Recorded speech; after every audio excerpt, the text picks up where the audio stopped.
Welcome to Citizen Science, stories of science we can do together, brought to you by SciStarter. In this episode, discover how you can contribute to meaningful scientific research while you're out playing in the snow. Hey, Bob Hirschon here, reporting from my Science Nook in Tacoma Park, Maryland, just outside Washington, D.C. It's mid-January, it still hasn't snowed here or up in Philadelphia, even in New York, which is crazy unusual.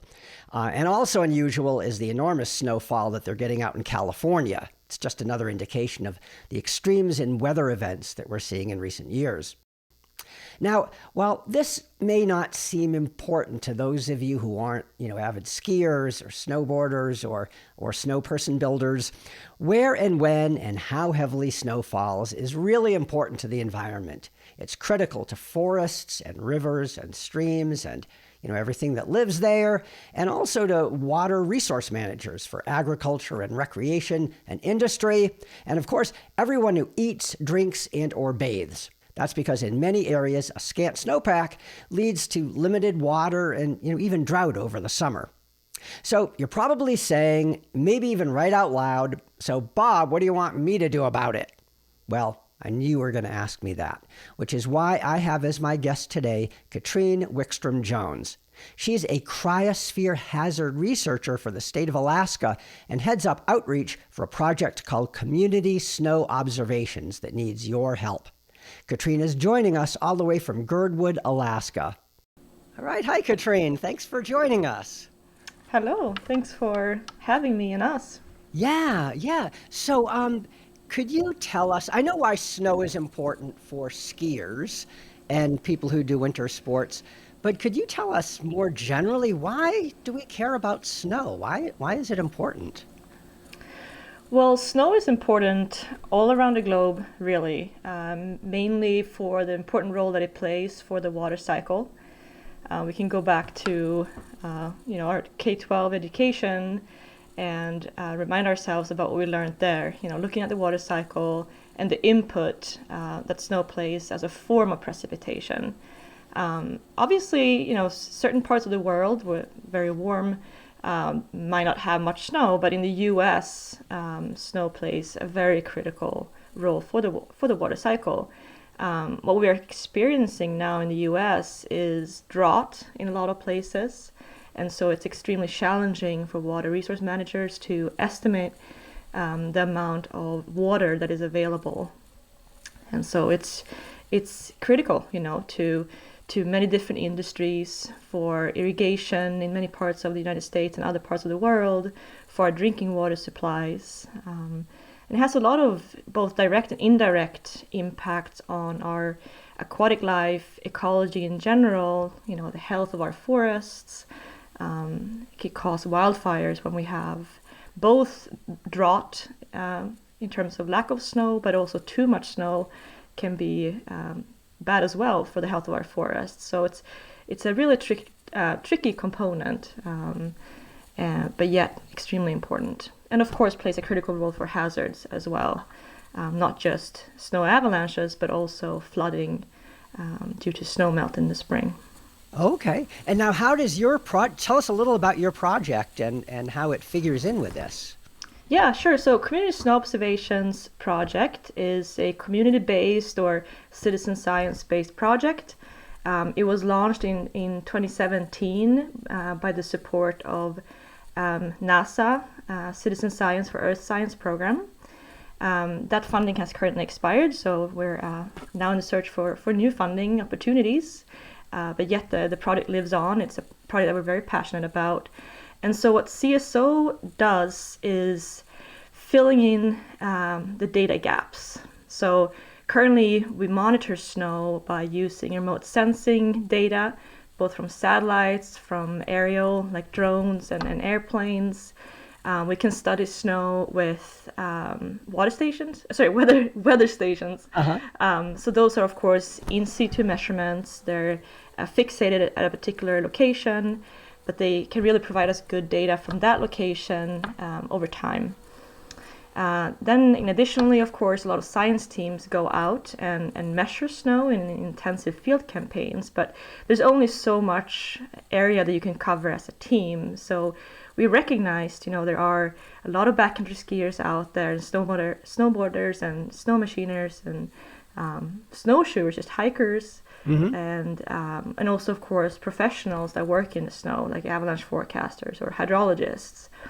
So initially we were really focused on these groups, and we realized that they are, that all of them have a great capacity to contribute to snow science in all these areas where we currently lack data, so remote locations, mountainous locations.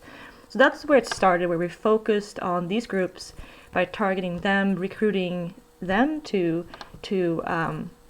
measure snowpack depth and submit their observations to us through various platforms that we partner with. So using a cell phone, they could quickly submit the measurement from the field by allowing the GPS on their phone to geotag their location, and then we got all that data to our database and could use that data to further improve our modeling of both snow depth but also snow water equivalent.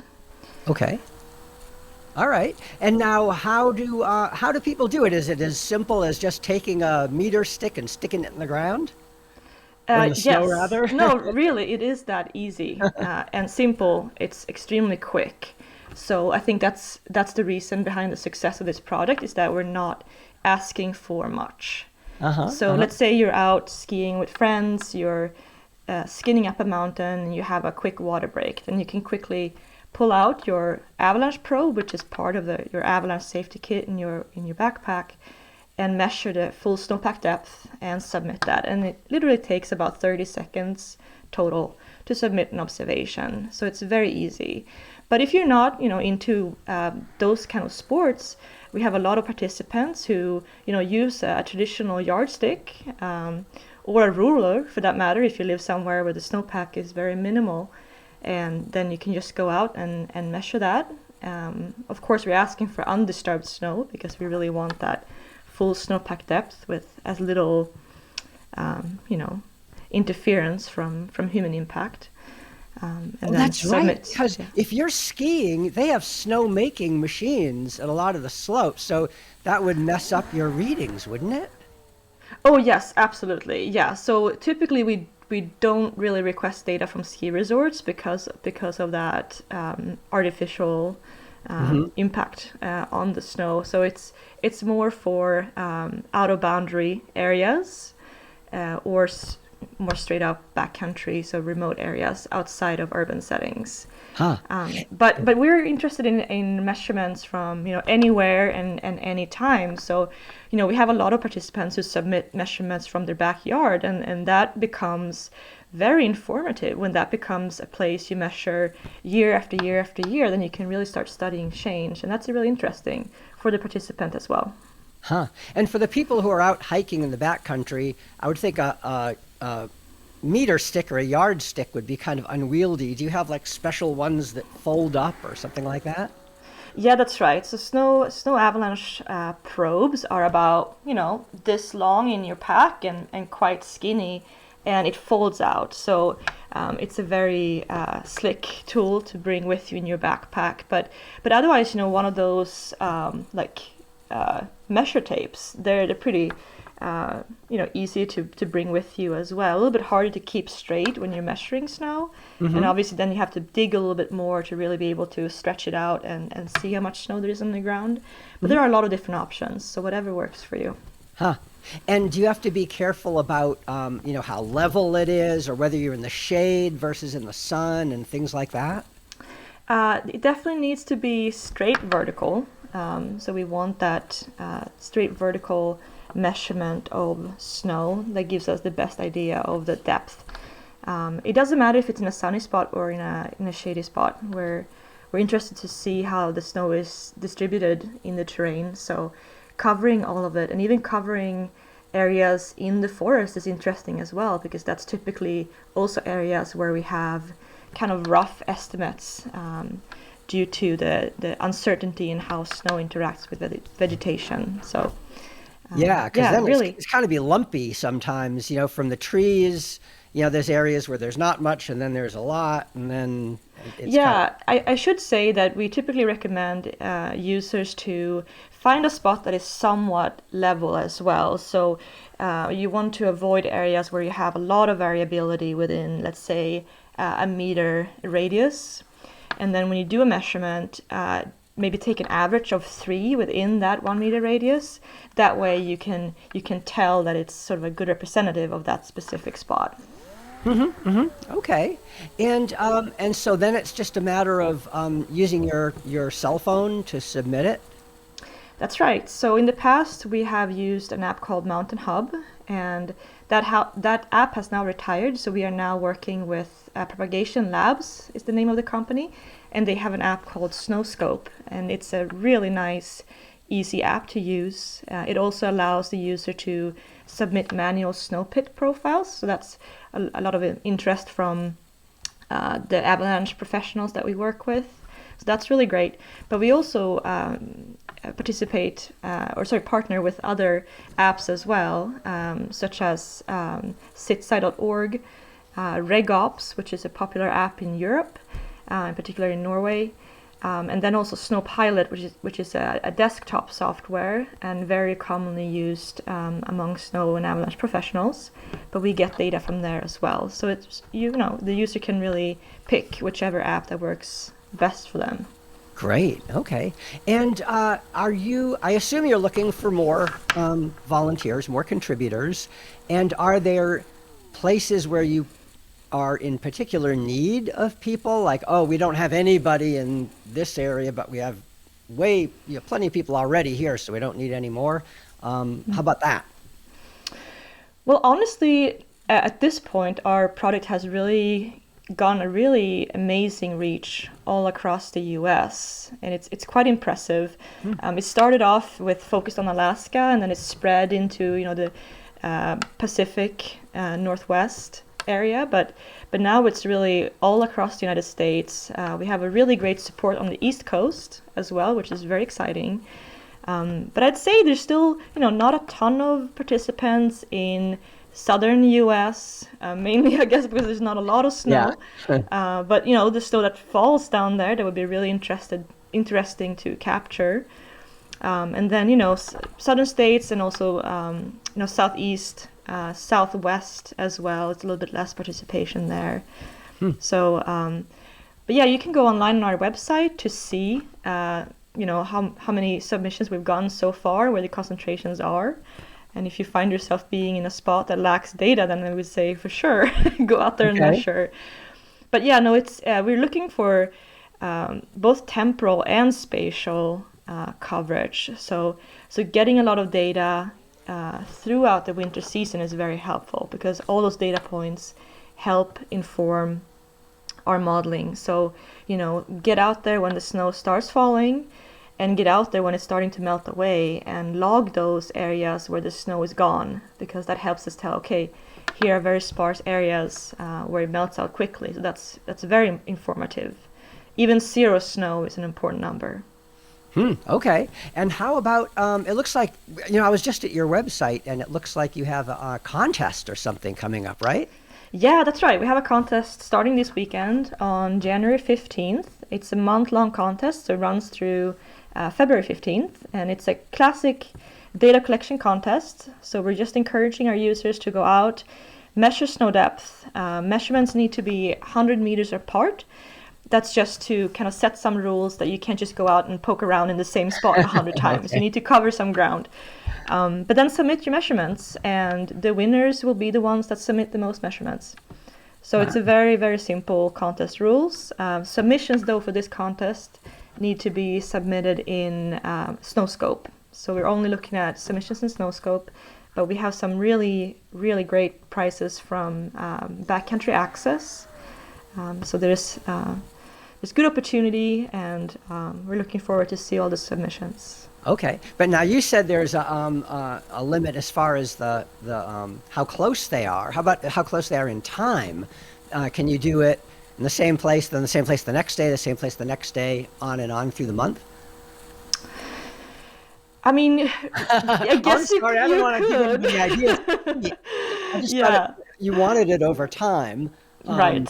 Yeah. Yeah, you could, but if there's no change, from yesterday, if there's nothing to report at all, the question remains if that's really informative. But I guess it is. At the same time, it is, because our modeling is informed by weather models, and so it's a stepwise process where all these measurements that we receive from our participants are really validation whether our modeling is doing a good job, and then it helps to correct the modeling. So, if there's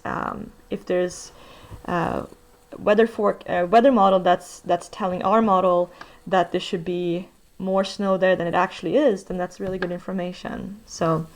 Having some certain spots that you tend to go back to it's interesting for us, but it's also really interesting for the user, because then they start to learn, how the snowpack stacks up, and when there's no additional snow, how the snowpack compacts throughout the winter. So that's interesting as well.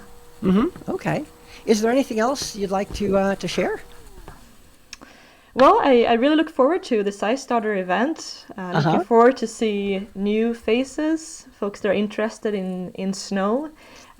We love to share and spread the awareness of snow. All of us on the team are, of course, or not of course, but we do love winter sports. Yeah. But it's really fun for us to see that you can love snow even if you don't necessarily recreate in snow, and all the joy that it brings. And we love sharing that sort of awareness that the snowpack matters to us, and you being a non-scientist can really contribute to science. So we're excited to make people feel empowered in that way. Great. All right. Well, thanks so much. Thank you. Katrine mentioned that she's looking forward to the SciStarter live event, which is on January 24th, 2023. You can find the link to that at SciStarter.org by selecting the calendar option. And if you're getting this after January 24th, you can still check out the video of that live event at the SciStarter YouTube channel. Finally, remember that even if you're in a place that doesn't have snow right now, you can still contribute your data to the project. Just remember to update your location when it does snow there. That's all for now. I'm Bob Hirschon. See you next time. This podcast is brought to you each month by SciStarter, where you will find thousands of citizen science projects, events, and tools. It's all at SciStarter.org. That's SciStarter.org. SciStarter's founder is Darlene Cavalier.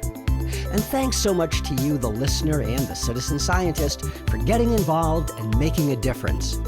If you have any ideas you want to share with us and any things you want to hear on this podcast, get in touch with us at info@SciStarter.org. Once again, our email address is info@SciStarter.org. Thanks again, and I'll see you next time.